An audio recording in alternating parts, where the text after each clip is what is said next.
But now that we've powered up our guys, gotten the key, and we finished off the left side of the room, so we're going to work on the right side of the room. So that's going to require me to refill the shit pond, and we'll work on, like I said, the right side of this room.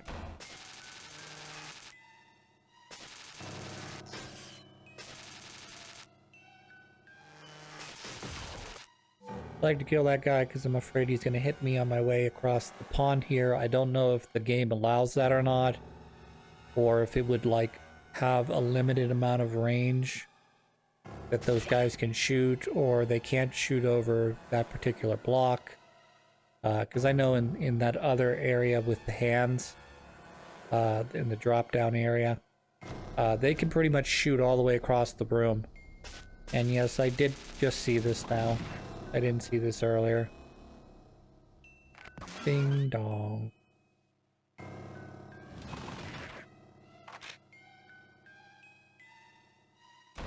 Alright, that's the nice area, but I'm not going to deal with that right now because that's not the way forward.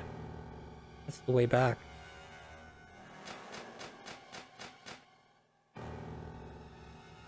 I'll hop down here. Gonna find out what's in the shit box. Oh, it's full of duty. Oh, there's just so much crap and shit and pus and fucking... Oh, it's all over this map. Oh, it's just gross.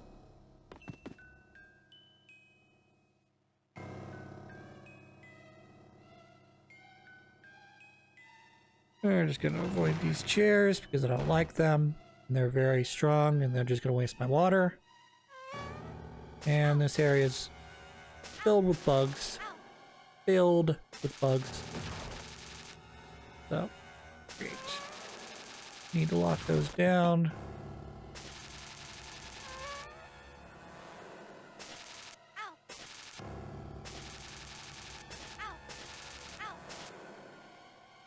I'm not actually lining up to hit these guys. Now I'm lined up to hit that guy. I know that one worked.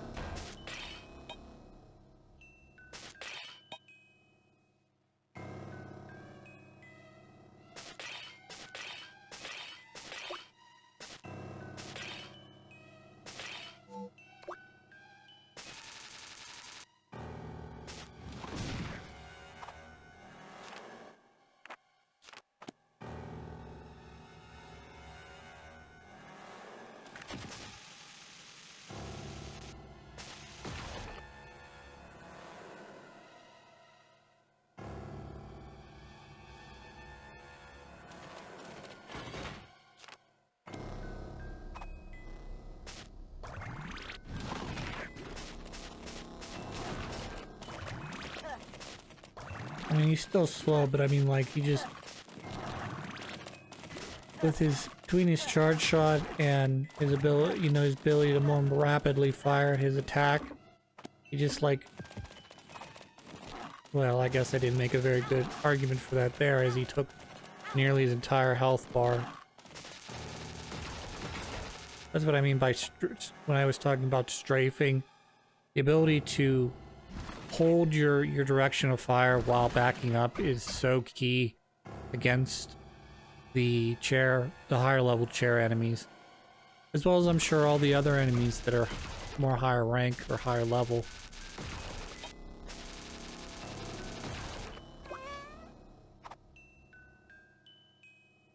Here's a story for everybody. I was watching Demon Hunter, which is the boy anime. Follows a bunch of samurai demon hunters who trying to take out. I mean, they're called demons, but they tend to act more like vampires, because a lot of blood related stuff and, you know, eating humans. So I guess that's still a demon. But anyways, you know, basically the start of the show is your main character's entire family more or less gets slaughtered, except for his sister, who gets turned into a demon. And then a hunter comes to basically kill his sister because she's a demon, and he somehow convinces him not to kill her because she's not full-fledged demon yet.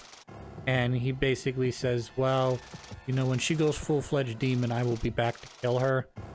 But he also learns of this, in this puzzle great? I gotta pull all 3 of them before they run out. Yeah, but it did work, because one of the 3 things was on its way back. Not a lot of room to fail there.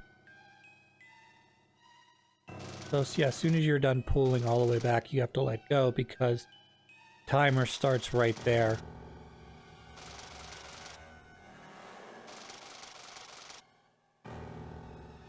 So yeah, we're just gonna keep doing this till it works. There, that worked. So once you unlock the door stays unlocked. It's great. So I've been watching Demon Hunter anime, which has been coming out kind of slowly. There may be an area or a place like Crunchyroll or something that has, you know, maybe more up-to-date episodes, but I'm watching on Netflix, so I think they just released. I'm not sure when they released season 4. All I know is that I was on the Mugen train, which was season 2. And I watched that and was like, I wonder when this show's coming back. And then next thing I know I check out Netflix again like a couple months later, and both season 3 and 4 both released. So I just finished season 3, which is the reason I'm even talking about this, because they kind of do the whole ranking hierarchy, you know, BS stuff that probably plays better in Asian nations than it does, you know, in the United States. But, you know, this whole hierarchy that you have, you know, you have the number 1 samurai and you have the number 2 samurai, you know, and there's a ranking of who's the strong, quote-unquote strongest or the best. And then the same thing goes for the demons as well. So in season 1 up through the end of season 2, you're fighting low-ranked demons, which are ranked what they call the lower 6 and the upper 6. So you have lower ranked demons ranked from 6 to 1, and then, you know, the second, you know, the number 1 low ranked demon is right before the number 1, or I'm sorry, the number 6 high ranked demon. But at the end of season 3, they basically defeat the number 1 low ranked demon, and the 3rd ranked high ranked demon shows up and just demolishes. I mean, they put up a good fight, but like they just get absolutely annihilated by this demon.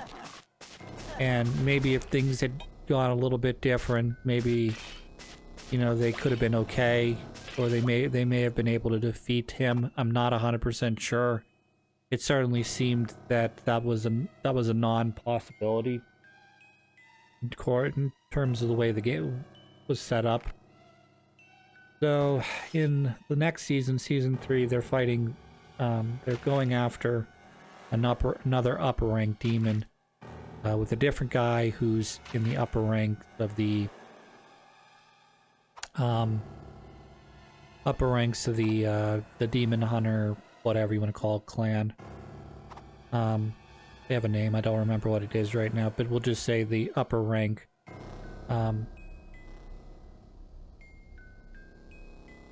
you know, demon hunters.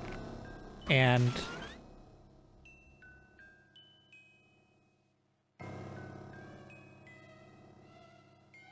we gotta go backwards here, so we're gonna go backwards is what I should say, because I know it's up ahead already, because I came through here once already and died. Let's That's why we're more or less making a beeline through this area. But you know, they're fighting the lowest of the high rank demons, and you know they've got one of the big guys that is supposed to be like one of the high top whatever. I don't even know how many there are. I can't remember. They show them all the end of season 2, and I don't remember how many there are. We'll just say 12. So there's 12 of these guys who are the strongest samurai guys. And at the end of season 3, when they run into the number 3 ranked demon, one of them dies. Kind of sucks.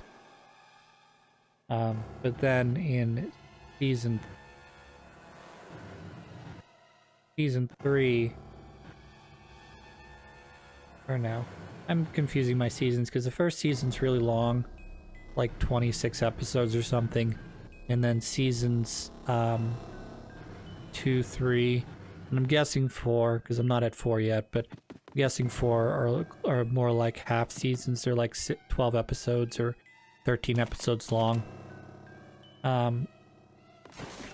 But you're running in season 3, you're running into the lowest of the high rank demons, but you have one of like the 12 strongest demon slayers, and they just struggle. They just struggle, and the way that the storyline set it up is you're not sure anybody's going to make out of this out of alive, because in the prior season a different really strong guy had perished to the number 3 demon, and the only really saving grace is that, sort of like vampires, the sun came up, and these demons can't exist in the sunrise, otherwise they burst into flames and die. So you have to fight them basically in many cases on their home turf, not knowing what you're getting your ass into, because you're not really sure what their special abilities are. You know, are they good again? Are they, you know, an enemy that is, you know, I mean, of course, it's a fucking boy anime, so they're all based around something stupid like, you know, some of the low-ranked demons. There was one that was based off of a drum, you know, traditional Japanese drum. And there was another one that was based off of like, I can't even remember anymore. It's been so long since I watched the first season. But there were like there was one that was based off of a ball. I remember that one. And I wouldn't be surprised if there was one that was based off, and then there was one that was based off of spiders.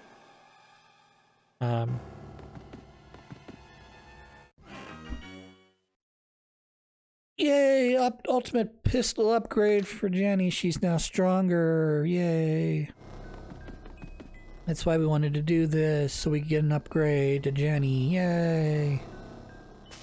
Not required, but it's sort of required. So you can see the little slits in the floor there. Those are grabby hands. So what I'm trying to figure out at this point is how to get into that upper door. Because there's it looks like there's either a 2x3 or there's 3 on the top, and there might be 3 on the bottom here, and I'm trying to figure out how to get through here. So I'm gonna try and throw a water balloon at them. We're gonna try to throw a sleeping cold syrup at them. Unfortunately, neither one of these is the solution to this problem, because we get grabbed here and dumped out on the other side of the wall, which is, again, like I was saying earlier, we didn't come through this area the first time because this is the return area, quote unquote.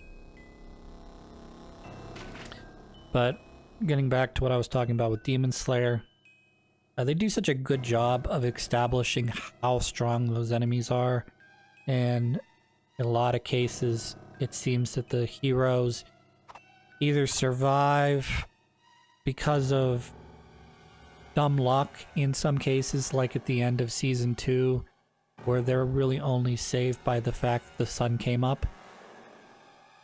You know? And the guy, the demon had to flee, otherwise he'd probably die or burst into flames. Or there's some good old-fashioned, you know, Deus Ex Machina level bullshit that occurs in some cases, like, you know, why did your main character survive? Because because he's the main character. The show ends if he dies. More than likely, you know.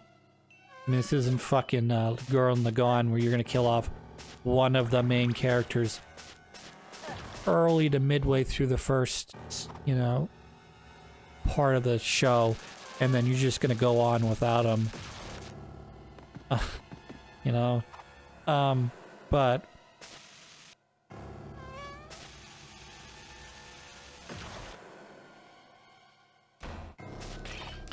you never know, though. I mean, everyone, when you talk about, okay, so you've got your main character, okay? You've got maybe... Ow. Ow. You have maybe 1 or 2 other characters that are, you know, on the do not kill list, and everybody else is free game. Like, well, how long is... We're just gonna make up names. How long is, yeah, I hate to do this because this is atypical, you know, D&D bullshit where you add an X or a Z because X and Z names are so rare. You know, you get Xander to come in, or Glornop, and they, you know, they're your best friends, and they exist in a way of sort of giving your main character a, you know, a reference point, or rather your main character can sometimes give them a reference point in terms of how strong that character's become or how strong they've become based on how well those characters are doing. But yeah. But there's you know, there's always this possibility, and the Demon Slayer does such a great job of this, of setting up like, okay, these guys are really fucking strong, but so are the enemies they're fighting. And there's a good chance that, you know, not everybody's gonna make it out alive. You know, you're gonna probably lose somebody at some point.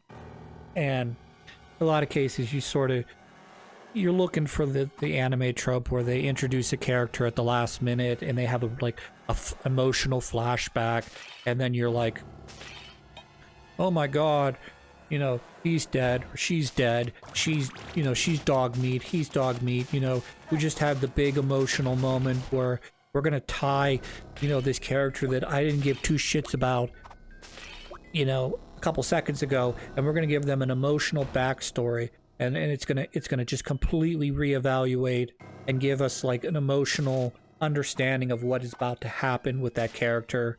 You know, he's gonna erupt, and he's gonna you know, go Super Saiyan because, you know, you remember all the good times, you know, when they were, you know, kids, and, you know, they were talking about, you know, like, you know, promise me that at some point, you know, we'll settle down and we'll make a big family, and then that's like, it's just like, you know, he hit the bell and they're dead. That's it. They get run through like Aerith, you know, in Final Fantasy VII.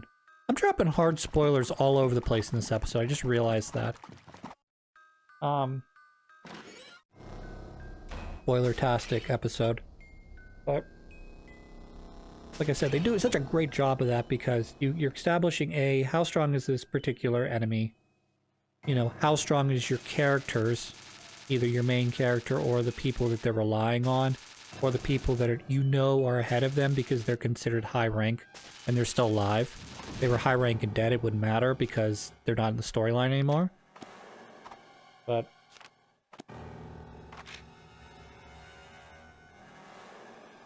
Uh-oh. I don't like that. I don't... So, this is a good thing. You can't be attacked by the person under the sewer water, but you know exactly who that is. You know exactly what that is. And you know that as soon as you dump the sewer water out, that's going to be a boss battle more than likely. You know? Because you've already established that that thing's a living thing. You fought it before, but now you're going to do it again, except it's going to be more difficult. Or it's going to have some new gimmicks to it, like instead of just spinning around the room, it's also going to jump up and down. You're not going to be able to hit it while it's jumping. Or, you know, now it's spinning and it also like shoots flames out of its butthole. You can't, you have to avoid because they're they're non-dodgeable or non-put-outable flames. Yeah, there's an enemy here.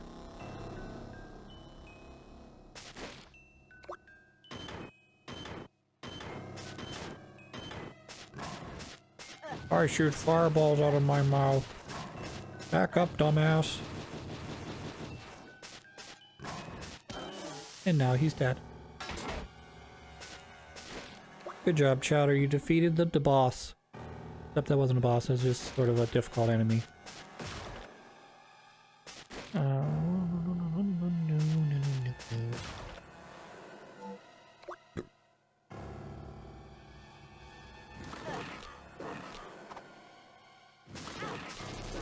I can't get enough distance there to damage him, so we're just gonna pass this by.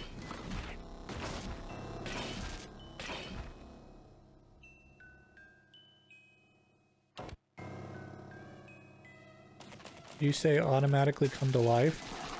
I heard.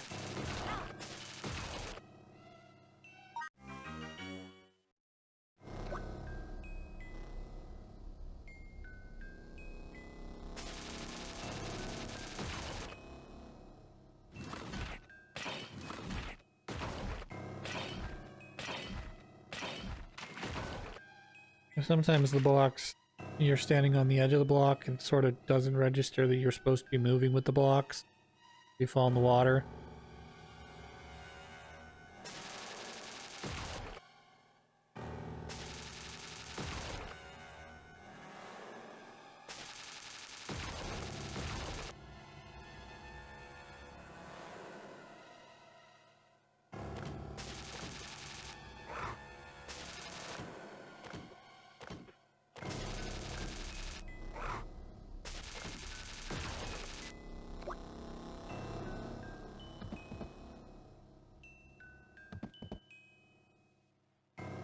I appreciate that at least in this mode, if not in both this normal... I didn't play hard mode. Never played hard mode is what I should say. But I appreciate that none of the regular chests are enemies. Like, you may have blue what they call toy chests in this game that are mimics. But not, yeah, not anything else.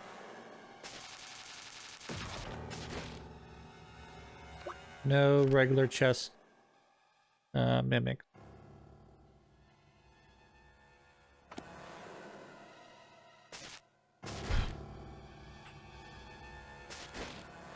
Anyone want to guess what's about to happen? One room to think about it. One room. What do you think it is? Did you guess there's a pizza party behind the door? If so, you're wrong.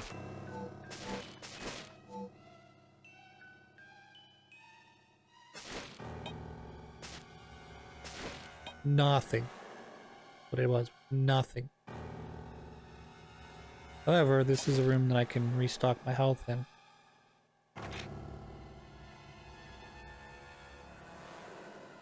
Welcome to the dark room where everything is dark.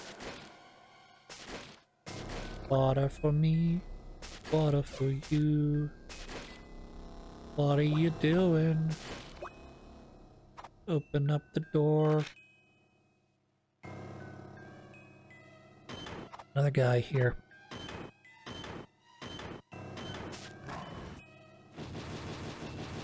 I know Chowder's probably not the right person to use against him, but I'm just so enamored by the fact that he now fires so fast and he's got this good charge shot that I can walk around with. Like, he's really just completely redeemed himself in terms of usable characters.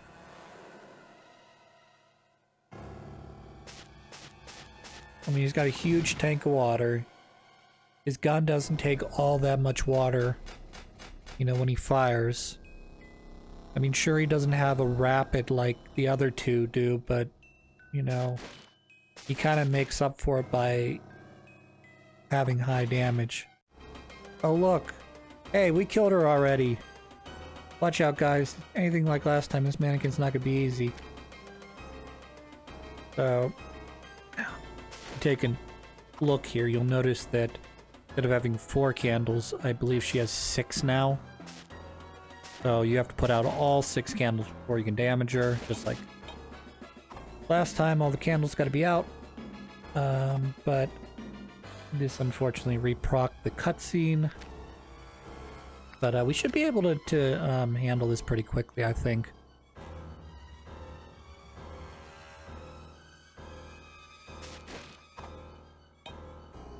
I'm just making sure that I got my guys filled up on health before we start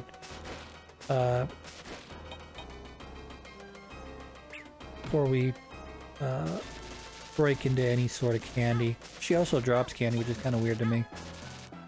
I mean, I appreciate it, but I would imagine that she would only drop. She should really only drop water.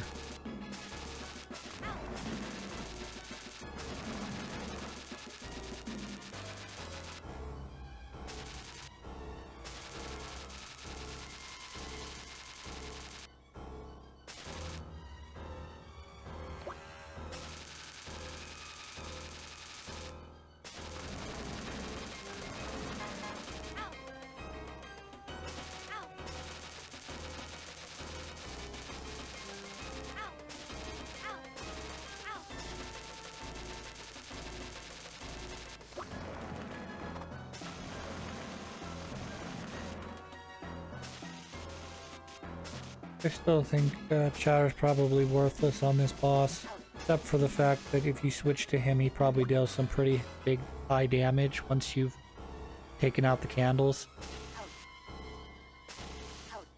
Yeah,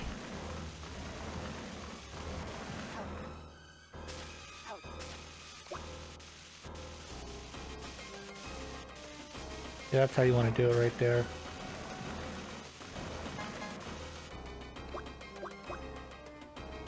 Luckily I got some water drops there, or water, yes, I'm staying in business here pretty good.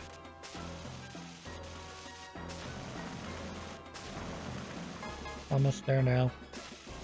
Due to our upgrades to our water cannon, this fight's gonna go a little bit quicker than the first one, I think. However, I've run out of water, but I do have refills as needed. So we're gonna switch over to Chowder, see what he can do. Come on, Chowder. Come on, buddy. It's all up to you now. Only one more. Gotta put out 1 candle, buddy. You can do it. We did it. Good job, Chowder. You're the MVP.